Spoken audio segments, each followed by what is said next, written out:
ఈ పాలకులు అందరికీ ఉచిత విద్య అని గాలి మాటలు చెప్పి అధికారంలోకి వచ్చాక ఇంటి కొక్కరికి అని మాట మార్చి మోసం చేశారయ్యా.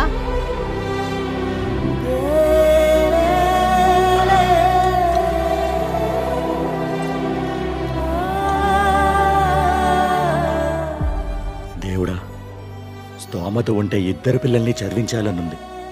కానీ మోసం చేసిన చేతకాని నాయకుల్ని ఏమీ చేయలేక ఎవరిని చదివించాలో ఎవరిని మాన్పించాలో ఎంపిక చేసే భారం నీ మీదే పెడుతున్నాను. ఏంటయ్యా, ఎవరిని చదివించమంటావని దేవుణ్ణి అడుగుతున్నావా? ఇంకేం చేయమంటావే? ఒకరిని చదివించి ఇంకొకరిని మాన్పించాలని ఏ తండ్రికుంటా చెప్పు. మన సమస్యకి పరిష్కారం మన చేతుల్లోనే ఉందయ్యా. బాబుగారు ప్రతి బిడ్డకి 15,000 ఇస్తానని మాటిచ్చాడయ్యా. ఒక్కరిది కాదు, ఇద్దరి పిల్లల్ని చదివించవచ్చు. మనం చేయాల్సింది రాబోయే ఎన్నికల్లో సైకిల్ గుర్తుకు ఓటు వేసి మన బాబుగారిని గెలిపించడమే. ఈసారి ఛాన్స్ తీసుకోము, ఫ్యాన్ కు ఇంకో ఛాన్స్ ఇవ్వము.